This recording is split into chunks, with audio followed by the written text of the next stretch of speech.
ഷിരൂർ മണ്ണിടിച്ചിലിൽ കാണാതായ അർജുനു വേണ്ടി ഈശ്വർ മാൽപ്പയും സംഘവും പുഴയിൽ നടത്തുന്ന തിരച്ചിൽ പുരോഗമിക്കുകയാണ്. പുഴയിൽ നിന്ന് ഒരു ലോഹഭാഗം ലഭിച്ചെങ്കിലും അത് അർജുന്റെ ലോറിയുടേതല്ലെന്ന് സ്ഥിരീകരിച്ചു. കൂടുതൽ വിവരങ്ങൾ സാരംഗ് നൽകും. അവിടെ നിന്നും സാരംഗ്, തെരച്ചിൽ ഇപ്പോൾ എങ്ങനെയാണ് പുരോഗമിക്കുന്നത്? ഇത് അർജുന്റെ ലോറിയുടെ ഭാഗങ്ങളല്ല എങ്കിൽ അർജുന്റെ ലോറി ഏത് ഭാഗത്തായിരിക്കും ഉള്ളതെന്ന് കണ്ടുപിടിക്കാനുള്ള മറ്റെന്തെങ്കിലും സംവിധാനങ്ങളെ കുറിച്ച് ആലോചിക്കുന്നുണ്ടോ? മോദി ഇന്ന് അല്പസമയം മുൻപ് കിട്ടിയ ലോഹഭാഗം അർജുന്റെ വാഹനത്തിന്റേതല്ല എന്ന വാഹനത്തിലൂടെ തിരിച്ചിട്ടുണ്ട്.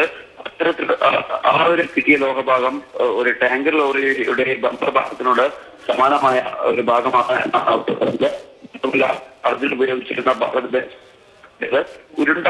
സാരംഗിലേക്ക് ഞാൻ മടങ്ങി വരാം. ഇപ്പോൾ ലോറി ഉടമ മനാഫിന്റെ പ്രതികരണത്തിലേക്ക്. ഇപ്പൊ കുറെ പീസുകൾ കിട്ടി. ഒരു ഏത് ലോറിന്റെ ഏത് പാർട്സ് കണ്ടു കഴിഞ്ഞാലും പറയാൻ പറ്റും. ഇതുവരെ കിട്ടിയ പീസുകളൊന്നും നമ്മളതല്ല. സൈഡ് ആംഗിളർ, ഡോറ്, എനിക്ക് തോന്നുന്നത് ടാങ്കർ ലോറിയോ അല്ലെങ്കിൽ വേറെ ഏതോ ലോറിന്റെ ഒക്കെ ലോറിന്റെതാ പാർട്സുകളൊക്കെ.